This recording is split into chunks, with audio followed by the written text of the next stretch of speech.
Nous avons un rapport sur les perturbateurs endocriniens par Madame Françoise Janson.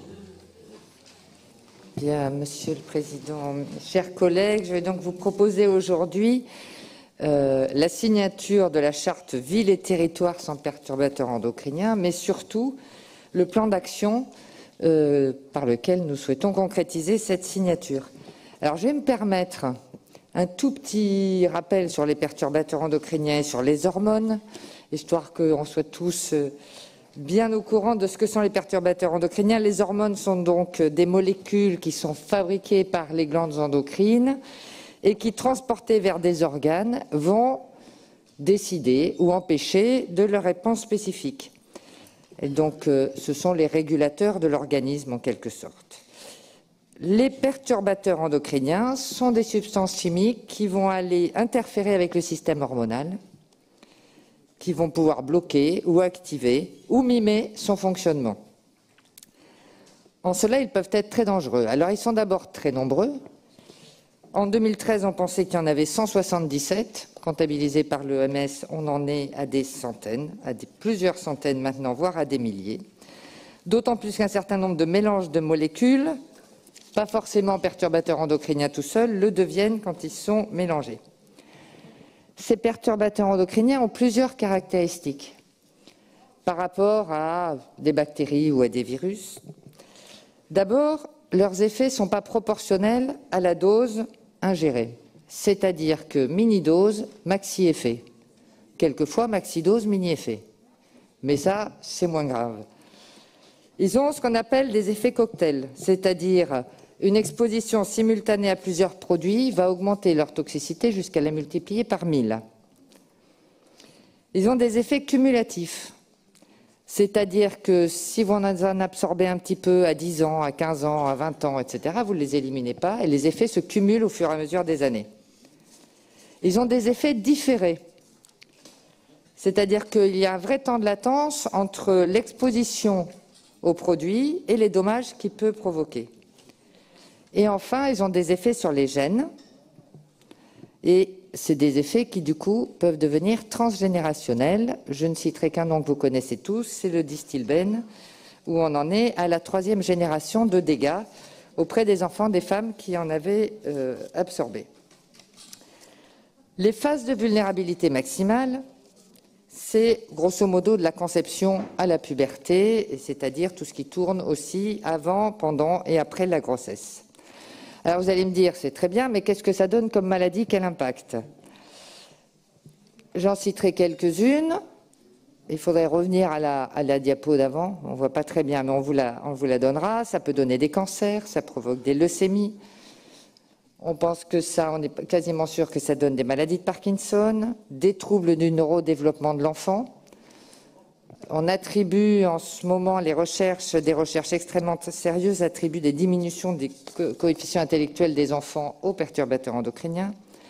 Un rôle certain dans l'obésité, dans l'infertilité en particulier masculine, et provoque des malformations génitales. Et je vous en passe un certain nombre.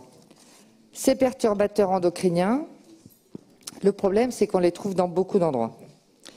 On les trouve dans les pesticides, on les trouve dans les plastiques, on les trouve dans les peintures, on les trouve dans les colles, donc dans les meubles agglomérés, dans les tissus, dans les retardateurs de flamme par exemple, dans les cosmétiques, dans les produits d'entretien, dans les ustensiles de cuisine. Bref, ils sont partout. Donc, des molécules qui sont dans beaucoup d'endroits et qui ont autant de conséquences, il devient important, essentiel et même urgent d'essayer de les supprimer le plus possible de nos utilisations et de notre vie quotidienne. C'est pour ça que nous vous proposons de signer cette charte des territoires sans perturbateurs endocriniens, charte qui est proposée par le réseau Santé-Environnement.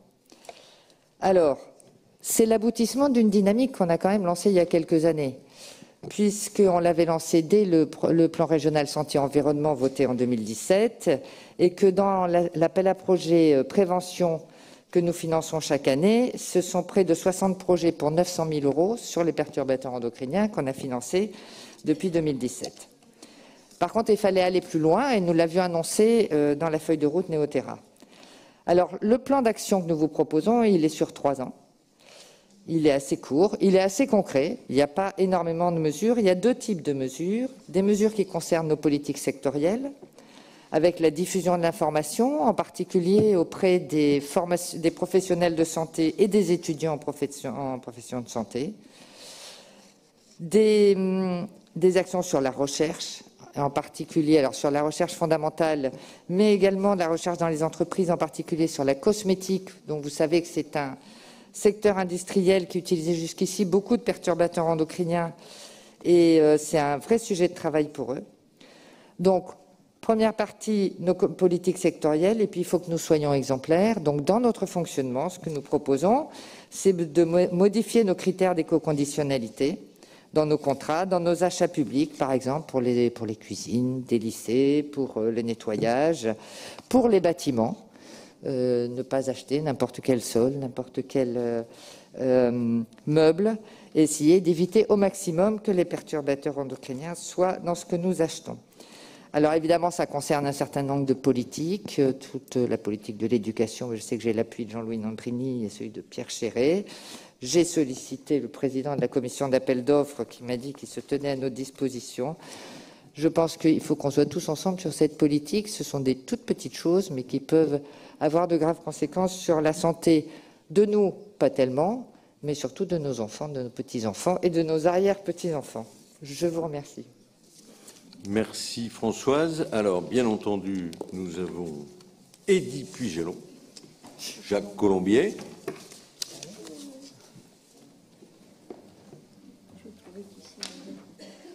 Alors, Eddy. Oui, Monsieur le Président, chers collègues.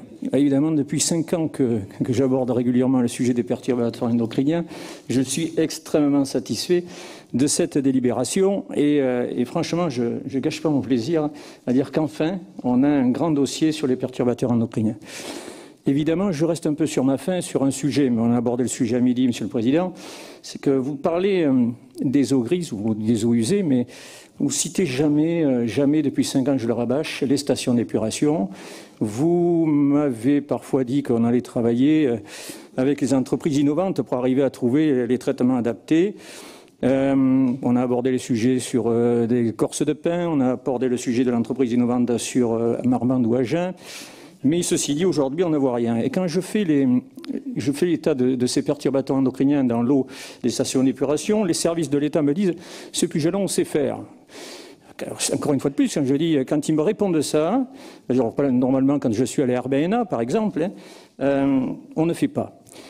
Il y a probablement des situations où on peut quand même améliorer le traitement des stations d'épuration sur certains perturbateurs endocriniens. Je sais bien que ce n'est pas facile, mais nous savons la quantité, comme l'a dit la dame qui a présenté la délibération, c'est qu'on a des produits de synthèse émergents, on a des drogues de synthèse, on a des principes médicamenteux aujourd'hui en grande quantité. On a le traitement à domicile, par exemple, sur les chimiothérapies, etc., les antibiotiques, les œstrogènes, toutes ces molécules qui se retrouvent aujourd'hui dans l'eau et qui forcément se retrouvent parfois jusqu'au robinet dans notre consommation quotidienne et sur la biodiversité en général. Évidemment, vous citez cette politique mise en place d'information et notamment pour les agents de la région. Vous le savez, Monsieur le Président, et c'est souvent en plénière que je fais ces annonces-là, j'ai proposé par 2 fois que les services de la région prennent contact avec le conseil départemental qui a mis depuis très longtemps une politique d'élimination des perturbateurs endocriniens dans les produits de traitement. Vous m'avez envoyé un agent de la région pour prendre le nom et le numéro de téléphone de l'association et de la biologiste qui fait ça. Je l'ai encore appelée hier, elle m'a dit qu'elle n'a jamais eu de contact avec la région. J'avais expliqué qu'on pouvait gagner 50% de dépenses pour un travail efficace. Je trouve que le mettre sur les papiers, c'est bien, le faire, c'est mieux. De la même manière, et Mme Janson a parlé des peintures, il est vrai qu'aussi, je n'ai jamais fait remonter à l'exécutif, mais j'ai été sollicité souvent par des enseignants de la région qui ont eu à se plaindre des peintures il y a quelques années avec des perturbateurs endocriniens conséquents.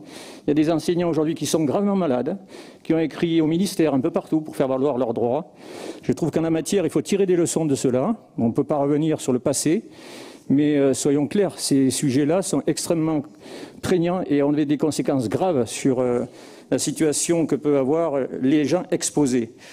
J'avais aussi regardé de près sur tout ce que vous avez marqué comme produits émergents. J'en mets un et je ne sais pas, celui-là, on aura beaucoup de travail avant de trouver les conséquences sanitaires. Je parle des terres rares. On a aujourd'hui des analyses sur les animaux et sur les humains qui, en fonction parfois des saisons même, se trouvent avec des taux de terres rares sur des enfants extrêmement inquiétants. Et on n'a pas les normes encore aujourd'hui qui peuvent attester du seuil où si on met ces enfants ou ces gens ou ces animaux en présence de champs électromagnétiques, quelle est la conséquence de ces particules fines qui sont extrêmement aimantées et qui réagissent à l'électricité sur le corps humain. On a probablement des situations sur certains secteurs où on voit maintenant des cancers pédiatriques avec des clusters, malgré que peut dire l'ARS, où on a dans des communes 10, 15 gamins entre 4 et 10 ans. Et on a des secteurs sur la Bretagne qui peuvent être quand même assez inquiétants sur le fait qu'on trouve ces leucémies sur des enfants très jeunes et dont on ne sait pas aujourd'hui, où les parents se posent la question pourquoi mes enfants sont aujourd'hui dans cette situation. Voilà, donc, cher Président, encore merci pour ce beau travail. Je reste disponible et je continuerai à envoyer des informations quand j'en ai. Et puis, espérons qu'on arrive à éliminer tout ça pour le bien des gens et de la planète. Si, Eddy, alors pour la personne, notre collègue qui a présenté le dossier s'appelle Françoise Janson. Je rappelle après, cher Président. Pas de souci. Le problème qui se pose par rapport au traitement des eaux usées, il y en a plusieurs. Premièrement, le débit. Deuxièmement, le coût. Je rappelle que nous ne sommes pas en compétence dans ce domaine-là.